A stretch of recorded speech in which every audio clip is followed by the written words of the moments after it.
Hey everyone, this is Chris and Sandy Bent with the Chris and Sandy Show. We get up close and personal with some amazing guests throughout the entertainment industry. Today, we've got a musical legend for you. Who do we have? Yes, we're so excited to have Bobby Rydell with us today. He started music at an early age, playing drums professionally at the age of 9. He appeared on Dick Clark's American Bandstand in 1959 and went on to sell more than 25 million records during his career. His most popular hits include Kissin Time, Wild One, and Volare. In 2012, he underwent a double organ transplant and was back performing 6 months later. And we're excited to talk a little bit about all that and more. Yes, and more. So, Bobby, welcome to the show. Welcome. Thank you ever so much, Chris. Thank you, Sandy. Pleasure to be with you guys. You know, I always like to start the show out the kind of same way because, you know, in the entertainment industry, everybody got hit hard because of COVID. So this last 18 months or so, you know, give or take, how has that affected what you do? And what have you done to kind of maneuver through this crazy mess that we're in? Well, when that happened, of course, not only me, but a lot of my friends, co-entertainers, were out of work for a better part of close to 2 years. And so, my wife and I just kind of, went along with everything. And we have a house up in a place called Lake Winola, which is above Scranton, where my wife is originally from. So we spent some time, we went up at the lake, and we have a lot of friends up there. And, we just try to do, get along. But right now, everything is working fine. I've been working quite a bit. Matter of fact, I leave this Saturday for Chicago. I work at a place called I work at a place called the Arcada Theater, which is a great theater, and I work there on Sunday. Sunday is my show day. Then I come home and I do Wildwood, New Jersey. It's an Italian fest, and then I'm on the road to Lorain, Ohio, and Wheeling, West Virginia, and then a casino right close to here, Bethlehem, Pennsylvania, called the Wind Creek Casino. And that's with two of my friends. That's with Frankie Adelon and Fabian.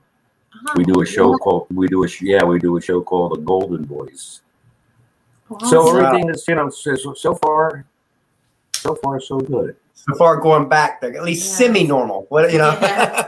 Yeah, correct. Yes, it was almost kind of nice to be off for a while. Didn't have to pack suitcase, didn't have to get on a plane and then check into a hotel, all of that. So it was kind of nice, to be home for that amount of time.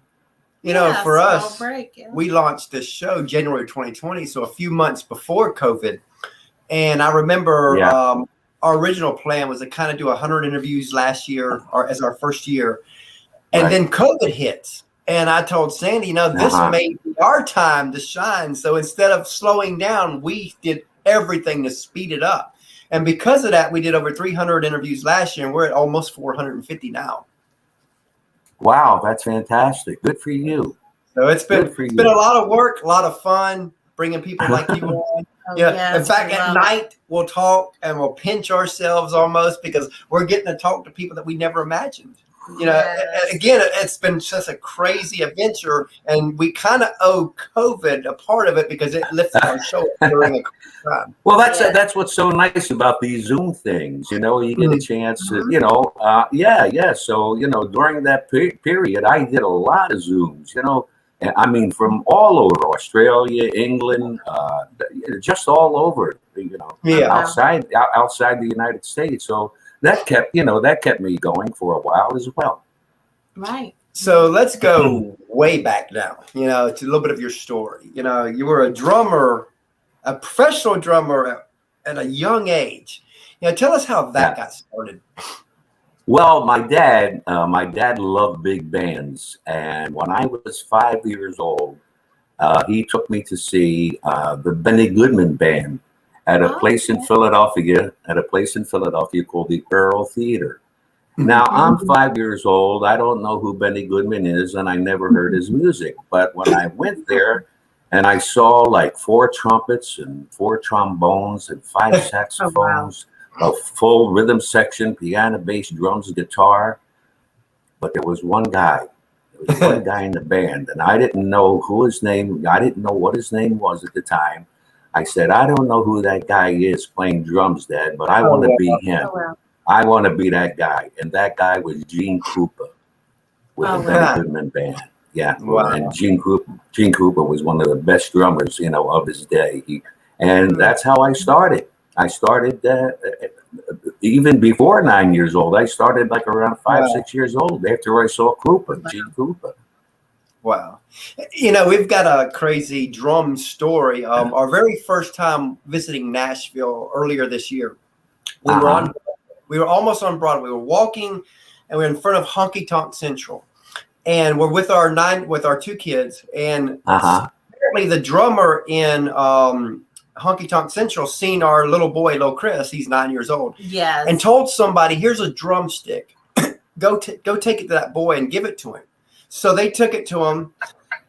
We thought that was pretty neat. Yeah. But then what happened next was the craziest thing, because we crossed the street and we're at Dierks Bentley Road and we're listening to the music there.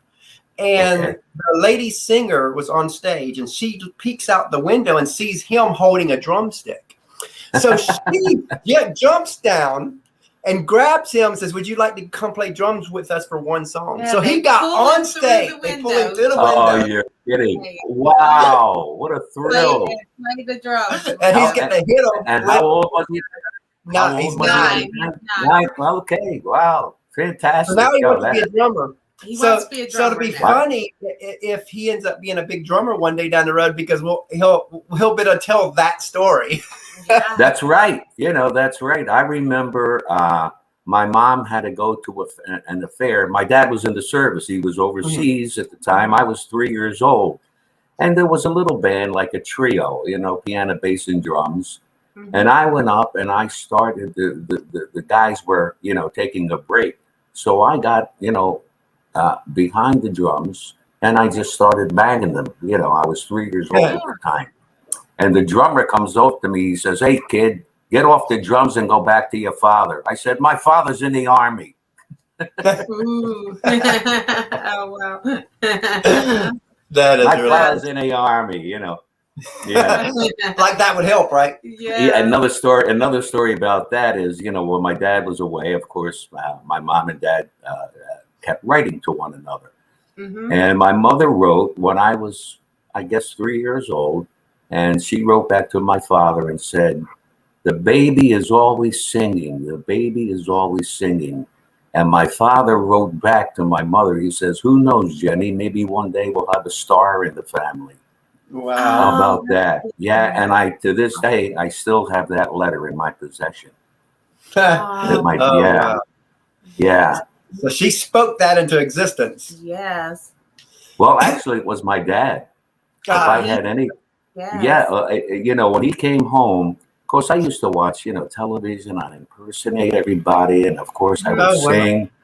And my dad used to take me around to nightclubs when I was 7, 8 years old to ask the club owner, is it okay if my son gets up and sings and does a couple of impersonations? And I went up, I'm 7, 8 years old and people applauded. And I thought to myself, oh my God, all I have to do is do what I just did and they do that. What a wonderful feeling, Was that when it clicked that this could be a career? Oh yeah, at that age, yeah. My father, if I had any talent within me whatsoever, my dad was the first one to see it. And he took me around. He took me around to nightclubs when I was 8, 9 years old to sing some songs and do some impersonations. That's because of my dad that I'm in the business today. Wow. God rest his soul. So let's fast forward a little bit to age 17 and Kissin Time comes out and that was your kind of breakthrough song. Tell us how all that happened. Well, I was signed to a company, a little small record label in Philadelphia called Cameo, which later became Cameo Parkway. And the owner of the company was a man by the name of Bernie Lowe. And I auditioned for him, and he liked me, and he signed me to a contract. And I had 3 records for Cameo at the time, and nothing happened. You know. Oh wow. Yeah, and I said to myself, you know what? I was really happy playing drums, man. I'll just go, I'll become a drummer. And then the 4th song that he wrote. Oh, and let me preface that by saying that the first 3 songs he would go over to Dick Clark, because American Bandstand was emanated out of Philadelphia. Okay. And and Bernie would bring the acetate, the dub, of my first 3 records, and Dick turned them all down. And the last one that I recorded was Kissin Time, and he took the dub over to Dick. Dick dropped the needle on the record. He looked at Bernie Lowe and he said, "That's a hit." Wow. And from there, I was on American Bandstand, which went, of course, across the country from 3:30 to 5 o'clock every day, from Monday to Fridays. Yeah. Now, how was it being a teenager and rising in the charts like that? Because again, it's different back then. I guess it's the same as it is now, but a little different too, because social media now can really catapult. Back then, it was TV that catapulted people. So Absolutely. What was it like, being a 17-year-old, and how did you stay grounded through that time period? Well, I stayed grounded basically because of family. My mom and my dad and my grandparents were Italian. I grew up in an Italian family. There's a lot of love, warmth, respect, all of that good stuff. And I had a great manager at the time, a man by the name of Frankie Day. And I remember Bernie Lowe telling me one day, he said to me, always be the way that you are, never change, keep that personality you have, at 17 years old. And he says, because I want you to remember one thing, you meet the same people going up the ladder as you do coming down. And if you happen to be a no good guy while you're up there and you're sliding, they'll kick you to get down a little bit quicker. Wow. So that kind of stuck with me to this day, and I'll be 80 next April. God spares. Wow. Yeah, I love that. And now, as a lot of people, they see the glory in what you do, and Blake Shelton's and Miranda's out there and all the top artists. But they don't see the grind, the sacrifice, the tears, the struggles it takes, not just to get to y'all's level, but even a career level within entertainment. I always want to talk about that on our show, because I think that a lot of people gloss over this because they think, I got the talent, I'll make it. But it's a lot, again, it's a work. Well, I mean, first of all, you gotta think that, that I have the talent. And sooner or later, I'm gonna make it. You have to have that kind of, here in your heart and up in your head that, I've got the talent. I just need the time to get that big break. And back then it was, a lot of TV, like an American Bandstand, and then later on in my career, I had the opportunity to do TV shows with Red Skelton, Jack Benny, Danny Thomas, Milton Berle, and that was, looking back on it, I guess it was because of the talent that I had back then at a very, very early age. And I did something like 12 shows with Mr. Skelton. And I could never call him Red. It was always Mr. Skelton. And one day he started calling me Mr. Rydell. And he said, let's stop this. You're Bobby, I'm Red. And it was so hard for me to call him Red, because I admired the guy for God knows how many years, Yeah. Yeah, I mean, you've had a long career. What would you say is some of the reasons why you've been able to keep this pace all these years? Because you see a lot of people, they're here for a decade, or they're here for maybe 2-3 years, and then they're gone. How have you been able to keep this steady all these years? Well, hopefully it's the talent. The talent hasn't gone away, and thank God coming up to 80 years old, my chops are still marvelous. I still sing basically in the same original key that I sang back when I was 17 years old. Wow. So the chops are still up there and really good, and the talent. You know, I'm a good singer. I'm a funny guy. I'm a comedian as well on stage, and yeah. So I just don't sing. You know, I just don't sing when I'm on stage. I'll tell some jokes. I'll tell some stories. I'll do some impersonations, so on and so forth. You know. So I guess you would say that I'm a well-rounded entertainer. Yeah, we had Michael Jr., who's the Christian comedian, on our show yesterday. Yes. Which was I'm not aware of him. After a show, you should look him up. It's Michael Jr. comedy. He's very funny. Very funny. He's able to keep everything clean. I can find him like on YouTube. Yeah, everywhere. He's everywhere. Just Michael Jr. comedy. Yeah. Michael Jr. comedy. Okay, I will do that. Yeah, but really, really funny guy. But again, it takes a lot of talent, takes a lot of work. I remember someone telling me one time in our entertainment world, it takes a lot of work ethic, a lot of work, a lot of talent, and a lot of time. But the problem is, many people who have the talent, they'll quit before that time comes. Because again, when you get to a point, you'll have that breakthrough that becomes that lucky break. So there is some luck into it, but many people don't. Oh, absolutely. There's no doubt about it. There's no doubt about it. Luck takes is a big part of it. And, you know, the work ethic is something that I have done over the years. I remember my first appearance at the Copacabana. I was 19 years old, the Copacabana in New York City. I was the youngest entertainer to work the Copa. And I had two guys who staged my act. Noel Sherman wrote a lot of special material for me, and a guy by the name of Lou Spencer staged my act. He was a dancer. And he was originally with a group called the Dunhills, and they were four guys who danced. And they opened for Danny Kaye for a lot of Danny Kaye shows. And I remember we were in Syracuse, New York, you know, trying to get the act prepared, ready for the Copa. And it was a club called the Three Rivers Inn in Syracuse, New York. And after the show, I would go back and I would sit down with Lou Spencer and Noel Sherman. And Lou was funny. He had a roll of toilet paper. He had a big roll of toilet paper, and he tore off one piece of the toilet paper. He said, "This is everything you did right." And then he rolled the toilet paper out. He says, "This is everything you did wrong." So I worked. Yeah, excuse me. I worked my butt off, you know, to get ready. You know, get primed. Yeah. A lot of hard work. But boy, did it pay off.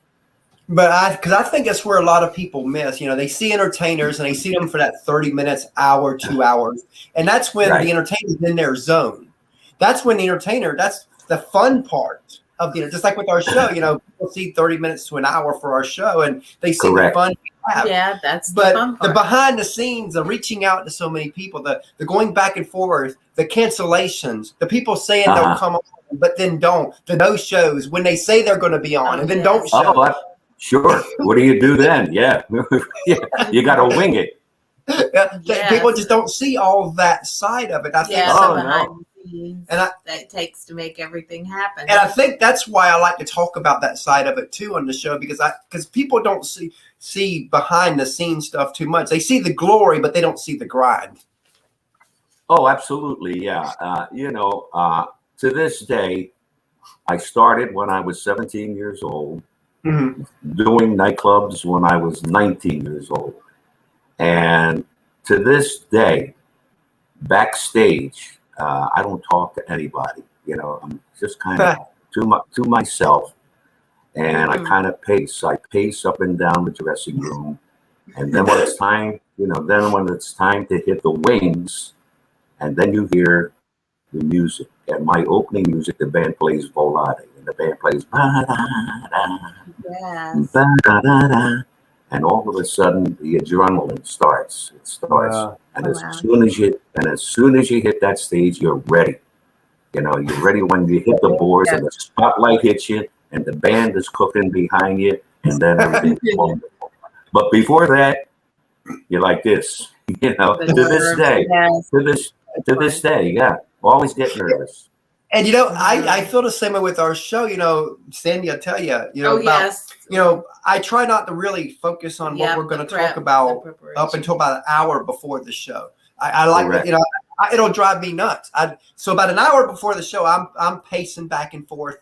I'm nervous. Well, there you go. Yeah, there you go. And I keep at, my motto is trust the conversation, because that's all we do. Is we have conversations with great people. Right. And I always have to say, trust the conversation.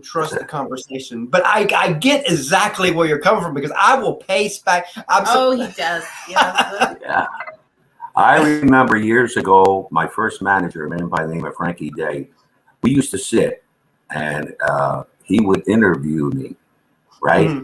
And he kind of taught me how to answer a question, so on and so forth. Not just, Yes. Okay. Of course, that could be death. That could be death for people like you who are trying to interview somebody. Yeah. With a one-word answer. How do you like show business? How do you like show business, Bobby? Wonderful. Where do you go? Where do you go from there? Is there anything else you would like to add? Yes, exactly. And talking about that is funny, because it reminded me of one of the interviews we had, and it was like we had our show started out as an up and coming country artist interview show, and we still have mostly rising artists out there. Okay, wonderful. Our goal is to have rising artists and actors, or big ones, both. But if you want it to be a hobby, our show's not. My questions are built around it not being a hobby. So I had one guest on one time, and one of my questions I asked is, when did you know that this could be a career for you? Right, and I'll never get his answer. I don't want it to be. And then from there, and I'm sitting there like, how am I from there? Every exactly. is about this, is geared to this being a career. You know what I remember years ago? Mike Douglas had a show out of Philadelphia, the Mike Douglas Show. And I remember Mike would ask a question, and whoever the guest was, answered the question and, elaborated, on the question. And Mike never really listened to the answer. He would go on right to the next question. Oh, wow. It was kind of weird. Yeah, it was kind of weird. Yeah, because that was something that, he was never listening to what the guy had to say. Yeah. He gave the question, the guy gives the answer, a nice long answer, and then he goes to another question. Yeah. Wow, that's crazy. And that was something that when we first started this show, I remember, I'm a conversationalist. Oh, yeah. And I couldn't be one of them people that ask question, you answer.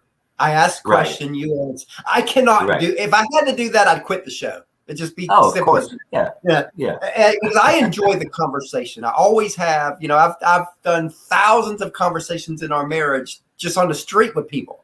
Oh, yes. So it's like we were met. Random conversations. Just random. And so I could, so you're talking about an interviewer that does that. I've seen podcasts like that. That's like, I can't be that. Right. And it's a good thing that you're not, So now that we talked a little bit about the sacrifice side, let's flip the script and go the other way. What are some wow moments for you? And I know you've had a bunch of those because you've been so long, but what are some moments that really have touched you?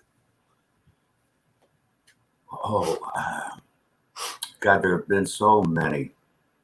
It's really, I guess one of the moments in my life was meeting Sinatra. Oh, wow. Oh, yeah. And I listened to Sinatra when I was 10 years old. I always loved Sinatra. And one night he was at the Copa to see a comedian by the name of Joe E. Lewis. Sinatra made a movie about him called The Joker is Wild. Joey introduced him. My dad, myself, and my manager were in the club. We didn't even know that Sinatra was in the room. Oh, wow. Oh, wow. And at the end of the show, of course, Joey introduced him, and he left. And I went, oh, man. I said, I blew it. I blew it. All I wanted to do was shake his hand. Yes. And I said, that's it. I'll never have this chance again in my lifetime. We go upstairs to the lounge to say goodnight to Jules Rydell, who was like the boss of the Copa. Yeah. And I called him Uncle Julie. Through the kitchen doors in the lounge comes Sinatra. Oh, wow. And I said, Uncle Julie, I said, all I want to do is shake his hand. And Jules Rydell talked like this. You want to meet Frank? I said, yeah, I'd love to. So Sinatra is sitting at a table with Sammy Kahn and Jimmy Van Heusen, two marvelous lyricists, songwriters. Richard Conte, a great actor. Joe DiMaggio, one of the greatest ball players to ever wear a Yankee uniform, and Sinatra. We walk over. Jules Rydell says, Frank, I want you to meet the kid. Sinatra stood up with those blue eyes. He put out his right hand. He shook my hand and he said, how you doing, Robert? Called me Robert. I said, fine. Mr. Sinatra, how are you? He says, I'm just wonderful. Would you care to join us? Oh, wow. Well, I sat there.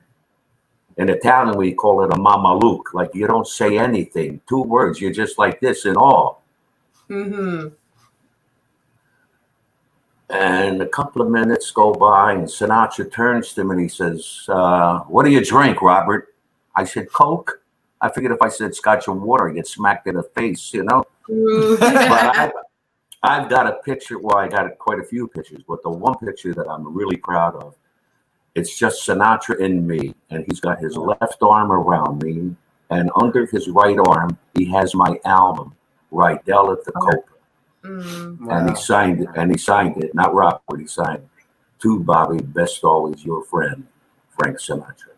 So that had to be like the premier highlight, in my life. Wow. Yes. Oh, wow. Now let's fast forward a little bit more and get to the point where you've been playing all these years and you come up to the point to where you have health issues. Tell us how that came to be. Well, did it just happen or? No, it didn't just happen.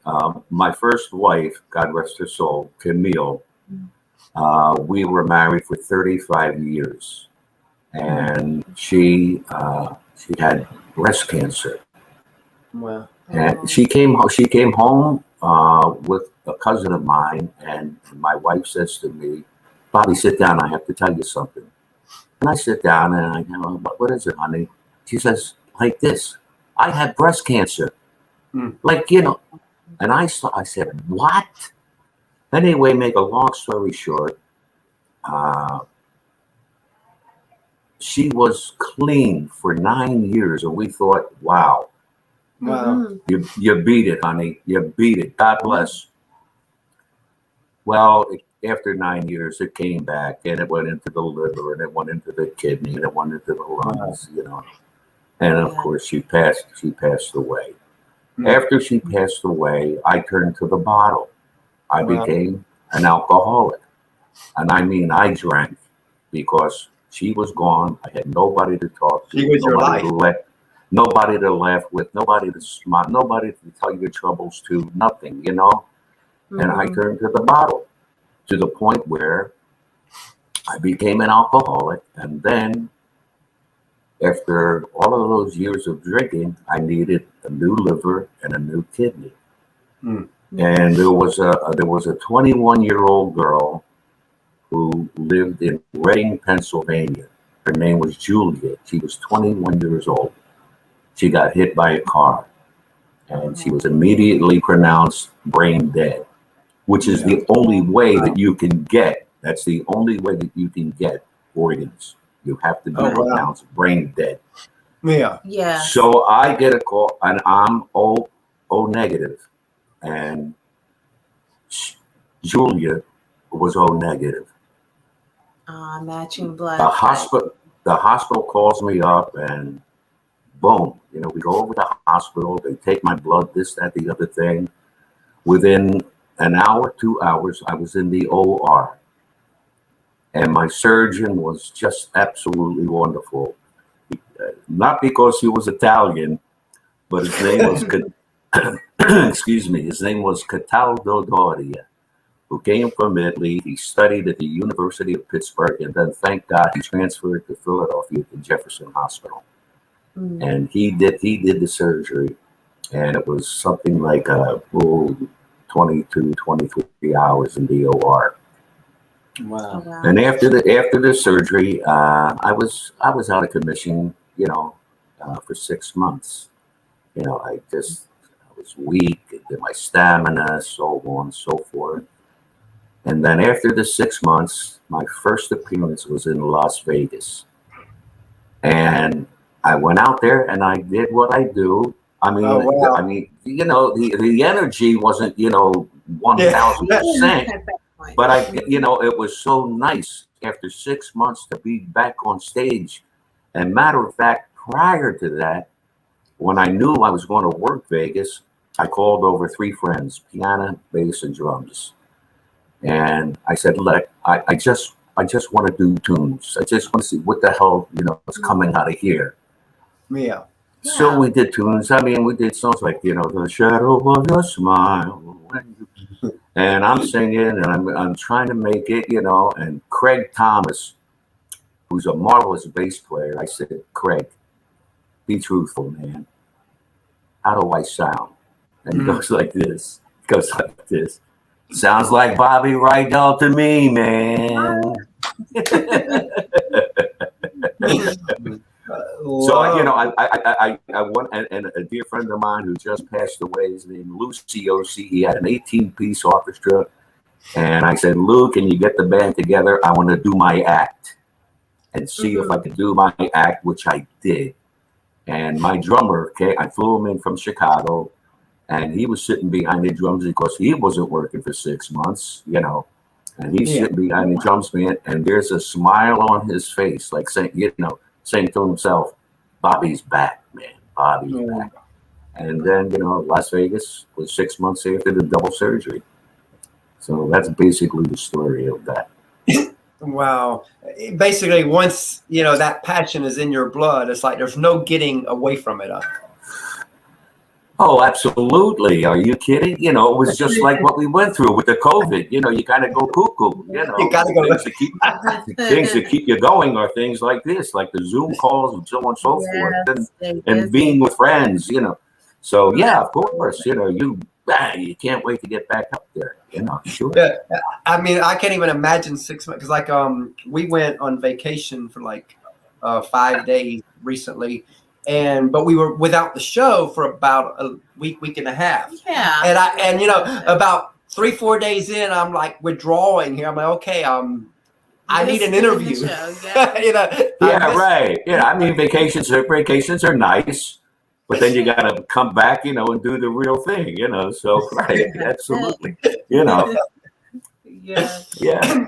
So as you know, a lot of people see the artists, the actors, and all that, but they don't see the teams behind them. And in our opinion, the teams never get the love they deserve. And I don't care if a person has a team of 1 and it's a family member, or a team of 300 like Justin Bieber says he has. A team is a team. And without them, you can't do what you need to do. So if you want to take a few moments, tell us about the team that helps you be who you are. Well, first of all, it was my dad. If it wasn't for him, I wouldn't be in this business. And then being a drummer all my life, and to this day I still play. I have my drums set up downstairs in my music room, and so when I do a show, my conductor has always been a drummer, because the drummer is the guy who keeps everything together. If he ain't there, the band ain't there. Right. Right. And I've been through a lot of drummers who were wonderful, wonderful drummers. Like 8 years, 9 years, 10 years. My drummer now is a gentleman from, I mentioned, Chicago. His name is David Cubnat, and he's been with me 43 years. Wow. 43 years. So he's the guy. Yeah. And I tell the audience when I introduce him, ladies and gentlemen, I'd like to introduce my conductor to you, who's been with me now for 43, going on 44 years. And he's going to stay with me until he gets it right. But, you know, he's the guy who, like I said, 43 going on to 44 years now. He's the guy who takes care of everything. He does the rehearsals. He gets the sound check and makes sure the band is, you know, exactly playing what they're supposed to play. I don't go to rehearsals. I know what I got to do. I call Dave. I know what I have to do. And I say to Dave, how's the band? And, you know, he'll either say, well, you're going to have to work a little bit harder. Or, you know, the band is the monster, man. They're, you know, they're great players. You're going to love it, you know. So, you know, he's the guy who, you know, really is behind me and gets me up, you know, for the shows, you know. Yeah. I love that. And, you know, speaking of team members, we have a third co-host, our little 9-year-old that we let come on and ask couple questions. Christopher. So Sandy's going to go get him real quick. And then we got a 2-year-old daughter that when she gets older, we'll be plugging her into the show too, because we are a family affair show. Okay, that's wonderful. Yeah, but our 9-year-old is. How long have you and Sandy been married, Chris? Well, October will be 19 years. That's wonderful. God bless. So it's been a crazy adventure. And see, I went through 19 years of addictions myself until almost 14 years ago. December 26th, I'll be sober for 14 years. God bless. Wonderful. That's absolutely wonderful. And we wouldn't have him or Caitlin. And Sandy went through a lot the first 5 years of our marriage because of my addictions. But, you know, she always stood by me, never put me down, never got in my face. She always loved me. And like I always tell people, you know, people will say that she allowed me to walk over her those early years. I'm like, no, she allowed me to experience God's love through her. And if it weren't for that, I wouldn't be here. You really, you know, my second wife is Linda Hoffman. And we're married. It's going on to 12 years now. And she was originally a nurse for 36 years. And she was my caregiver, you know, when I had to go through what I had to go through when I did, you know. So she saved your life too. Oh yeah. I mean, she was there 24/7. Absolutely, you know, just telling me what to do, how to do it, you know, so on and so forth. Yeah. I mean, you need like your wife. You need a person like that. Yeah, he's wearing a green shirt and we got a green screen, so he's a floating head right now. Yeah, I see that. It's kind of weird. You look like something out of a cartoon, for crying out loud. You're in a cartoon now. Yes. Hey, let me ask you, where's your drumstick? My drumstick? Yeah, where's your drumstick? We told him the story. In the car. He keeps them in the car, so we always have it on us. In case there's an opportunity. So you think that's what you want to be? You want to be a drummer? Yes. That's great. Great. He started at 5. 5? Yeah, I started at 5 years old. I'll tell you, if that's your life's desire, you know, to become a drummer, I suggest that you study. I mean, not just put sticks in your hand and hit drums. When I mean study, I mean you go with an instructor, teaches you how to read music. It's very, very important to learn how to read music because you'll become available. You become available, let's say, as a studio musician, which is a great, great job. But you have to know how to read music because people come in, they'll throw charts up at you, and you got to be able to sight read as soon as you know that the conductor counts it off. You got to be able to know what a quarter note, what an eighth note is, what a 16th is, what a whole note is. So it's very important to study if you think that's going to be your career. And when we told him that next year, as we make our transition in the Nashville, that we'll get him drums then and lessons and all that. So that, so what you're saying is perfect. Absolutely. You must take, I took lessons when I was about 10 years old. Oh. And I had a great teacher in Philadelphia. His name was Sam D'Amico. And I studied with him for like 2 years, to the point where he said to me, Bobby, I can't teach you anymore. Oh, wow. I've showed you everything that I have. He said, if you want to continue, go to New York City and study with some professional drummers there, like Samuel Lano, who was a great drummer and a good instructor. And I told Sam D'Amico, I said, I'll tell you what, Sam, I'm done studying. I want to play now, man. That's all I want to do. I want to get behind the drums and play. I'm through studying. I know how to read music. Yeah. So but it's very important to learn how to read. Yes. We want to ask him. Okay, hi, Bob Ryder. So, what's your favorite food? What's what? What's your favorite food? My favorite food, anything Italian. Spaghetti and meatballs, lasagna, manicotti, ravioli. I'm Italian. My real name is Robert Louis Ridarelli. That's my real name, Ridarelli. And my stage name, of course, is Robert Riddell. Huh? Sounds like ravioli. Oh. Yeah, right. Yeah. or rigatoni, you know what? Rigatoni. That's my favorite food. What's yours? Mine is pizza. Well, I love pizza too. Being Italian, I love pizza. Yes. But my grandmother, my mom's mom, she used to make what we call tomato pie. And that's what I love. Just a plain tomato pie. No pepperoni, no cheese, no nothing. It was just a tomato pie. And they're very hard to find today, just tomato pies. You'll find pizza with, pepperoni on it, this on it, that. Don't put anything on the pizza. But then, I love pizza. I do. Absolutely adore pizza. So, what's your favorite TV show? Oh God! Well, the TV shows that I used to love aren't on anymore. So I kind of, I'm 80. I'm going to be 80 years old. So there's really nothing that I watch. And if there's anything on, like I'll watch like reruns of the Carol Burnett show. The Danny Thomas show, Make Room for Daddy, anything that goes back to when I was like 17, 18 years old. So I really don't want, other than sports. I'm a sports nut. You see, I have my Philadelphia Eagles hat on. Yes. I love the Eagles. So anything that has to do with sports, from Philadelphia Phillies, baseball team, 76ers, basketball, NHL hockey, the Flyers, and of course the NFL Philadelphia Eagles.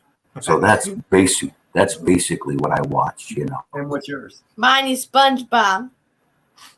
Oh, SpongeBob. I think when I flip through channels, I see SpongeBob, and I just flip and I go to somebody else.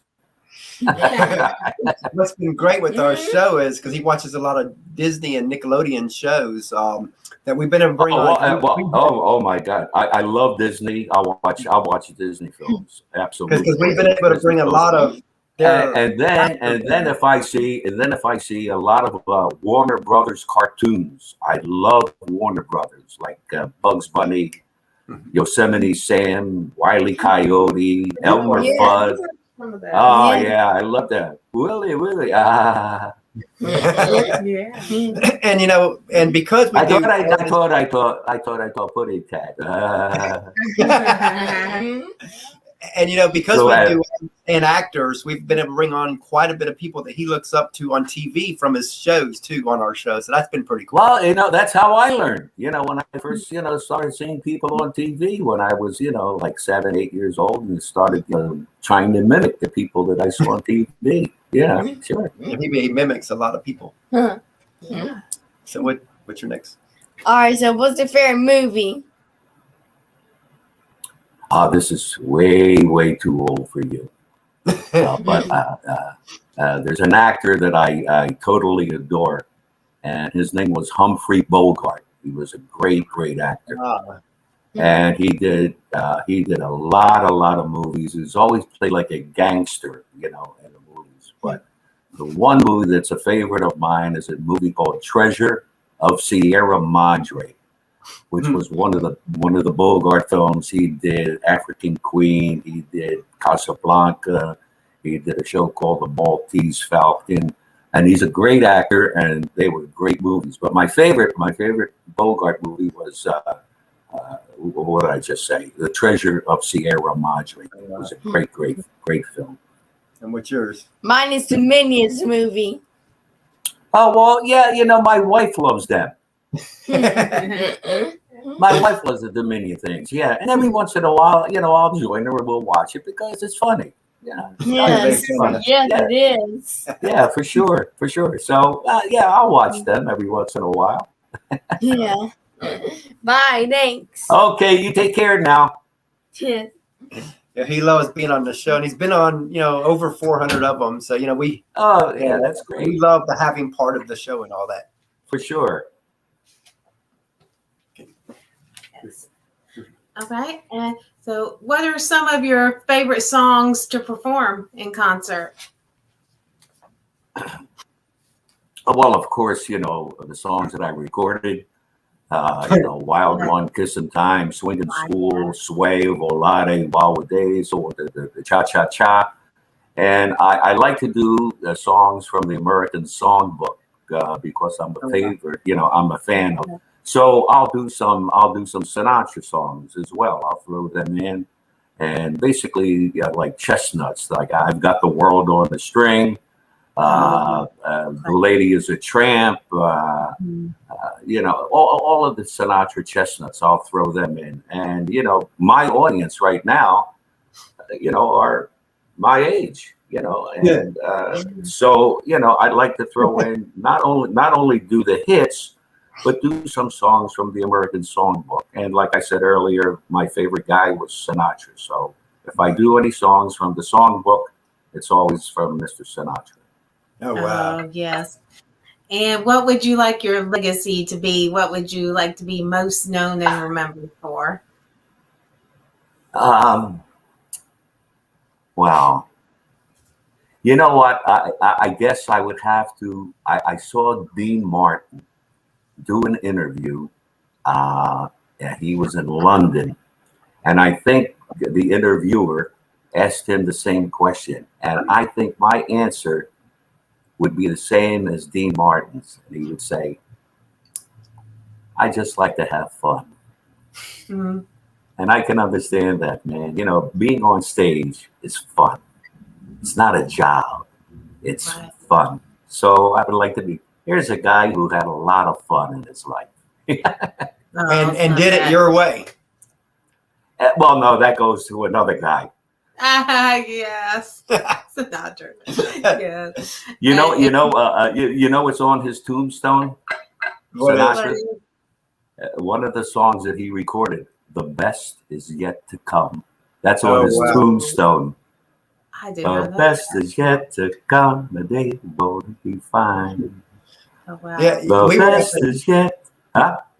Yeah, we were up in Kentucky not long ago, a couple years ago, and we was by her dad's grave, and I happened to glance over and seen this tombstone of a couple, and on it said, "We did it our way," and I looked at it, it's like, "There's us. That'll be us." Oh, well, can't you think of anything more original than copy somebody else's tombstone? To come up with their own there. Yeah. We did it our way. Or something like, we had a hell of a lot of fun, whatever. Yeah. Come up with something unique. Exactly. Yes. Yeah. And Yeah. if you could say anything to your fans, what would you want to tell them? Well, first of all, I've been in the business for what now, close to 65 years. And I want to thank them. Yeah, it's been a long time. And I'd like to thank them for being fans for all of these years and being so loyal. And it was so nice after this COVID BS, got out of the way, that I was able to go out on stage and perform again. And, just to get that applause, and the admiration from those fans that've been with you for God knows how many years. We're still here for you. Yeah, they sure did. Wow. So what can I say? I love all my fans, and God bless you for being so loyal all of these years. Wow. So what is next for you? I mean, it's been a long career. So what's next? Do you even think about that? I think I have to go to the toilet. I think that's what's next. I'm not quite sure. No. Just to keep doing what I'm doing. I'm enjoying what I'm doing, and hopefully, until these, start going, that's when I'll figure, it's time to get out. Love that. As we come down to our last question here, if you had a friend of yours and you heard him or her sing and they have something special, let's say that, that they feel called to do this, what advice would you give that person to kind of help guide them the next few years in this crazy music? The same thing that my dad did with me. If I had the talent, and hopefully one of the parents of whoever it may be, a girl or boy, to go out, take them out, do little jobs, work with a piano player, or maybe there's just a drummer. You go out there and try to nurture your craft. Just keep working at your craft, nurture your craft. So when the time comes, if the time comes, you'll be ready for it. I mean, that's the only thing that I would have to say, because I don't think there is any other way. I mean, you've got to be really, really prepared. You got to be very professional, and you absolutely got to love what you're doing. If not, get the hell out. Because, like they say, success happens when preparedness and opportunity meet. Because you don't want the opportunity to come and you're not prepared. You're going to lose it. There you go. So be prepared. So when that opportunity comes, you're ready. Ready. There you go. So as we close out here, tell everybody how they can find you and stuff. Oh, you can just go to my website, BobbyRydell.com, and you'll see the list of the tour dates. And I also have a book that's been out for 3 years called Bobby Rydell, Teen Idol on the Rocks, a tale of a tale of second chances. And basically that's what my life has been, for the past 20 some odd years, a tale of second chances. Me be going through 19 years of addictions, I can say the same thing. I've had. Right, exactly. And what's funny, here you go, you see this, I'm smoking, right? I've been smoking since I was 10 years old. Okay, I'm going to be 80. Yeah.